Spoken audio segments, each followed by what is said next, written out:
गीता में कहीं से कई वर्णन है हिंदू मुस्लिम सिख ईसाई। अगर आपको सबसे बेस्ट इस बुक में क्या लगा? Hindu, Muslim, Sikh, Christian, there is no separate religion. That is what is required now. शाबाश। बजरंग दल का होता तुमने कभी धर्म की हानि करी तो अब छोड़ागा नहीं, अभी खाली प्रेम से पुलिस का सहारा तुमको छोड़ेगा, बाकी अब लड़ने से समझाओगा। और ये सब हो किस नाम पर रहा है? क्योंकि गुंडे गीदड़ गिद्ध बजरंगी हिंदू धर्म को बचाना चाहते हैं। हिंदू और मुसलमान दोनों को उपदेश दिया करते भगवान। कबीर तेरा ज्ञान अमृत लिखो। बजरंग दल का होता तुमने कभी धर्म की हानि करी तो अब छोड़ागा नहीं। मोहम्मद तेरी खैर नहीं।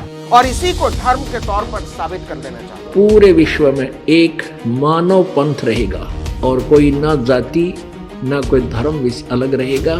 ये गीता ज्ञान में बांटी रहा है तो तुम्हारा एकामसी कितना मंदिर जाएगा ना हनुमान जी के, हनुमान चालीसा पड़ेगा या पेज नंबर 1 पर। हाँ बताओ। पेज नंबर 1 पर गीता में कहीं से कई वर्णन है हिंदू मुस्लिम सिख ईसाई। जब पंचेर होता था रथ हमारा तो हिंदू, तुम गीता का नाम से काफी नहीं बांटी सकता। कबीर का नाम क्या? गीता कबीर का नाम से, कबीर तेरा ज्ञान अमृत लिखो। बजरंग दल का होता तुमने कभी धर्म की हानि करी तो अब छोड़ागा नहीं, अभी खाली प्रेम से पुलिस का सहारा तुमको छोड़ेगा, बाकी अब लड़ने से समझाओगा। और अभी तो रुको, क्लाइमैक्स अभी बाकी। इसके बाद से बुजुर्ग से बदतमीजी करने वाले गीदड़ बजरंगियों का खून खौल रहा है। मतलब बजरंग दल के 4 लफंगे प्रशासन के माथे पर चढ़कर नाच रहे हैं और पूरी सरकार, पूरा समाज, पूरा सिस्टम उसके आगे सरेंडर किए बैठा है। अगर कोई मुसलमान होता तब देखते यही कायर मुख्यमंत्री कैसे बड़बोलापन दिखा रहे होते। अभी वो लफंगों की आरती उतारने में व्यस्त है। वो लफंगे उनकी सियासत के सहोदर जो ठहरे। अगर हिम्मत है तो आजा बाहर। तेरी बहादुरी दिख गई। निहत्ते बजरंगियों को धक्के मारकर पीट के भगाने वाला वो दीपक तेरे शहर में खड़े और ये भाग गया। और तो और इस हिंदू राष्ट्र में हिंदू दीपक की 5 साल की हिंदू बच्ची सुरक्षित नहीं है और उसे खतरा है हिंदुत्ववादी गीदड़ गुंडों से। मोहम्मद तेरी खैर नहीं। मोहम्मद तेरी खैर नहीं। बजरंग दल तेरी नस्ल बिगाड़ देगा, तुझे तेरी औकात दिखा देगा कि तू है क्या चीज। बजरंग दल आज मैदान में आया है और इसी को धर्म के तौर पर साबित कर देना चाहते हैं।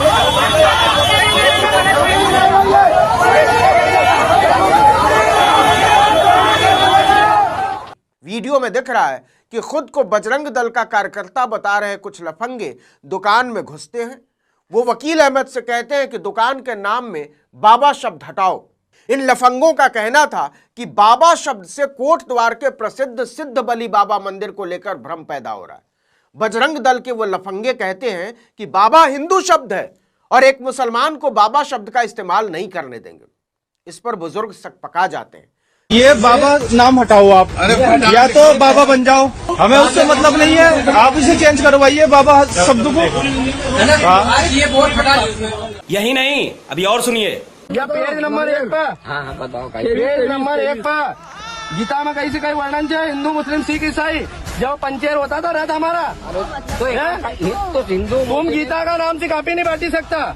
कबीर का नाम क्या? गीता कबीर का नाम से, कबीर तेरा ज्ञान अमृत लिखो। तुम का ही समझे राजेश लेकर तुम्हारे दादो खड़े थे। अरे परमिशन याद देखो, तुम्हारी FIR MP लेवल पर हुई थी। हमका तो हम खाली मौका तलाश बता, तुम्हारी चितावत में काफी नहीं उतरी। हम तो थाने में चलने के लिए तैयार है। थाना यही आ रहा। बजरंग दल का होता तुमने कभी धर्म की हानि करी तो अब छोड़ागा नहीं, अभी खाली प्रेम से पुलिस का सहारा तुमको छोड़ेगा, बाकी अब लड़ने से समझाओगा। और ये सब हो किस नाम पर रहा है? क्योंकि गुंडे गीदड़ गिद्ध बजरंगी हिंदू धर्म को बचाना चाहते हैं। आप ऐसे लोगों को धर्म का गंदा कलंक कहेंगे या टीका, आप तय कीजिए।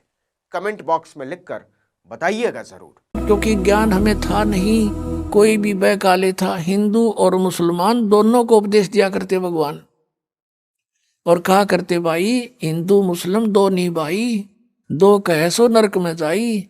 एक पिता की संतान हो तुम, ये काल ने तुम्हारे को यहाँ आपस में दुश्मन बना दिया बिन बिन बना के। पूरे विश्व में एक मानव पंथ रहेगा और कोई ना जाति ना कोई धर्म अलग रहेगा।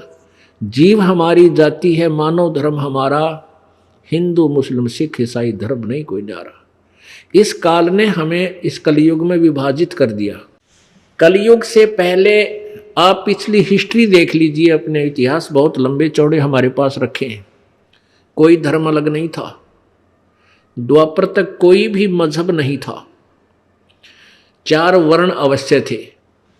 अभी कलयुग में काल को पता था कि ये कहीं मेरे जाल से निकल ना जावे, इसलिए कई मजहब बना दिए, आपस में लड़ो मरो कटो, अपने अपने धर्म को उत्तम बतावे। कहते हैं कोई एक है मारा राम बड़ा है, कोई एक है मारा राम बड़ा है, कोई एक है खुदाई रे, कोई एक है ईसा मसीह बड़ा है, ये बाटा रहे लगाई रे, कोई कहे ईसा मसीह बड़ा है। कहते इस प्रकार ये अलग अलग से बाटे बैठे हैं। कोई नो कहे हमारा राम बड़ा है, दूसरे कहे हमारा खुदा बड़ा है, कोई कहे ईसा मसीह बड़ा है। कहते नो बाटे बैठे अलग अलग से। इनका अस्तित्व खत्म हो जाएगा कुछ दिनों में, क्योंकि इस बुद्धिमान जनता है, अपने भले बुरे को खूब समझते हैं ये। लेकिन अभी तक इनके नो ना जच्ची है कि हमारे जो गुरु हैं ये कति नकली हैं, और उनका उस समय यकीन होगा जब इस दास के ज्ञान को अच्छी तरह समझेंगे और सदग्रंथों से मेल कर लेंगे, फिर उन नकलियां न छोड़कर आप आ जाएंगे। कुछ एक ऐसे व्यक्ति होते हैं जो ना कहे किसी की कहे की माने, और गुरुजी ने जो कह दिया बस ठीक से, उसके बारे में परमात्मा कहते हैं कि चातुर प्राणी चोर है और मूड मुग्ध है ठोठ, संतों के निकाम के इन दे गलजोट। इतने प्रमाण देख के और जो व्यक्ति नहीं मान रहा कि ये संत नहीं है, कहते फिर वो तो मूड है, मुग्ध मूड ठोठ, फिर वो हमारे काम के नहीं है, वो वहीं पड़े रहे उन्ना दौरे। एक भक्त कह रहा था जी ये आवत है सारे जितने दूसरे पंथा दौरा बैठे हैं। उसने एक उदाहरण दिया कि जैसे बाई बस ट्रेवल कर रहे हैं और रास्ते में कई बार बस खराब हो जाती है, तो कुछ तो बुद्धिमान से जब आइडिया ला ले कि यह खराब होगी, झटकम पटकम होने लाग रही है, जब रुक जा और साथ में दूसरी बस आ जाती है, तुरंत उतर कर चढ़ जाते हैं, वह ना देखते कदे किराया दोबारा देना पड़े। कुछ ऐसे होते हैं कि कंडक्टर ड्राइवर ने कह दे भाई गाड़ी खराब होगी, वो उतर के फिर दूसरी में बैठे। और उन्होंने कहता कुछ ऐसे होते हैं फिर भी बैठे रहे, कंडक्टर ड्राइवर के कहे पाछे भी, वह जब उतरेंगे जब कंडक्टर ड्राइवर भी दूसरी बस में चढ़ लेंगे, वो जब उतरा करें क्या सचमुच ये भी नारा इब्त है। तो कुछ ऐसे हैं जब इनके गुरुजी आते यहाँ तक पलायन कर जाएंगे, क्योंकि जनता इनको जीण नहीं देगी। यहाँ पर इनका अनमोल जीवन बर्बाद कर रखा, एक सांस की कीमत है। परमात्मा कहते कहता हूँ कहीं जात हूँ कहूँ बजा के ढोल, और ये श्वास जो खाली जात है ये 3 लोग का मोल। एक श्वास की इतनी कीमत, और मनुष्य जीवन के कितने जीवन सांस बर्बाद कर दिए, क्योंकि श्वासों से जीवन है जीव का, और ये कितने बर्बाद हो गए सत भक्ति ना करने से। तो वो जो उनके कति श्रद्धालु गणे हैं बिना ज्ञान के, वो जब आओगे यहाँ पर तो वो भी हाथ खड़ा कर देंगे कि हमारे पल्ला ना कुछ,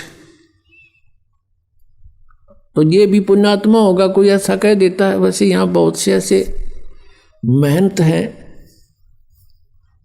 जो बहुत से शिष्य बनाए हुए थे, उनके शिष्यों ने उनसे संपर्क साधा इस ज्ञान से परिचित होकर के, और कहा जी देखो आप भी भगवान के लिए निकले हो और हम भी भगवान के लिए ही आपके अनुयायी बने हैं।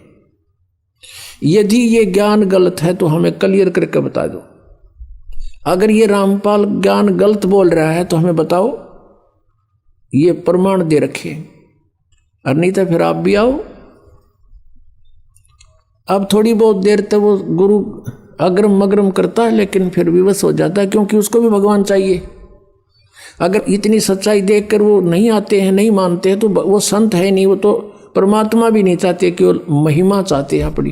बस चेले बने रहें, जय जयकार हो ही रहे, फिर कट्ठे भूत बनेंगे सारे। आदरणीय गरीबदास साहिब जी को जो परमात्मा ने उनको ये तत्व ज्ञान दे दिया था, क्या बताते हैं कि साहिब के दरबार में गायक कोट अनंत और 4 चीज मांगे हैं, रिद्धि सिद्धि मान महंत।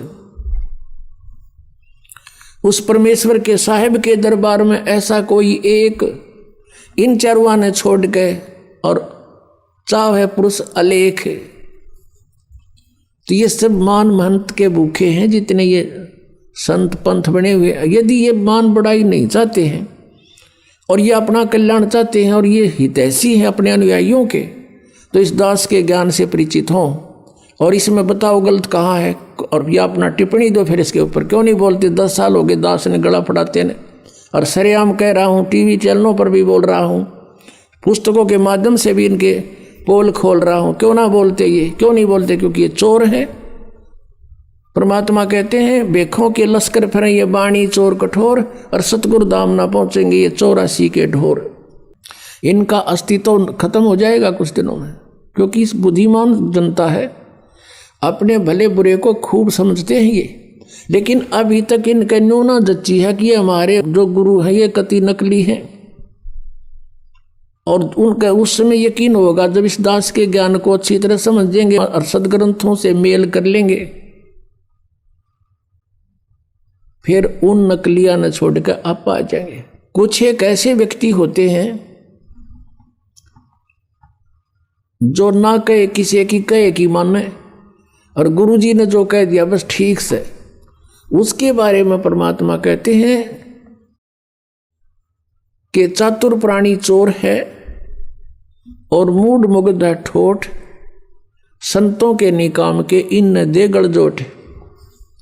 इतने प्रमाण देख के और जो व्यक्ति नहीं मान रहा कि ये संत नहीं है, कहते फिर वो तो मूड है, मुग्ध मूड ठोठ, फिर वो हमारे काम के नहीं है, वो वहीं पड़े रहे उन्ना दो रहे। एक भक्त कह रहा था जी ये आवत है सारे जितने दूसरे पंथा दौरा बैठे हैं। उसने एक उदाहरण दिया कि जैसे बाई बस ट्रेवल कर रहे हैं और रास्ते में कई बार बस खराब हो जाती है, तो कुछ तो बुद्धिमान से जब आइडिया ला लें कि यह खराब होगी, झटकम पटकम होने लाग रही है, जब रुक जा और साथ में दूसरी बस आ जाती है, तुरंत उतर कर चढ़ जाते हैं, वह ना देखते कदे किराया दोबारा देना पड़े। कुछ ऐसे होते हैं कि कंडक्टर ड्राइवर ने कह दे भाई गाड़ी खराब होगी, वो उतर के फिर दूसरी में बैठे। और उन्होंने कहता कुछ ऐसे होते हैं फिर भी बैठे रहे, कंडक्टर ड्राइवर के कहे पाछे भी, वे जब उतरेंगे जब कंडक्टर ड्राइवर भी दूसरी बस में चढ़ लेंगे, वो जब उतरा करेंगे सचमुच ये भी ना रहे। तो कुछ ऐसे हैं जब इनके गुरुजी आते यहाँ तक पलायन कर जाएंगे, क्योंकि जनता इनको जीण नहीं देगी। यहाँ पर इनका अनमोल जीवन बर्बाद कर रखा, एक सांस की कीमत है। परमात्मा कहते कहता हूँ कई जातों कहूँ बजा के ढोल, और ये श्वास जो खाली जात है ये 3 लोग का मोल। एक श्वास की इतनी कीमत, और मनुष्य जीवन के कितने जीवन सांस बर्बाद कर दिए, क्योंकि श्वासों से जीवन है जीव का, और ये कितने बर्बाद हो गए सत भक्ति ना करने से। तो वो जो उनके कति श्रद्धालु गणे हैं बिना ज्ञान के, वो जब आओगे यहाँ पर तो वो भी हाथ खड़ा कर देंगे कि हमारे पल्ला ना कुछ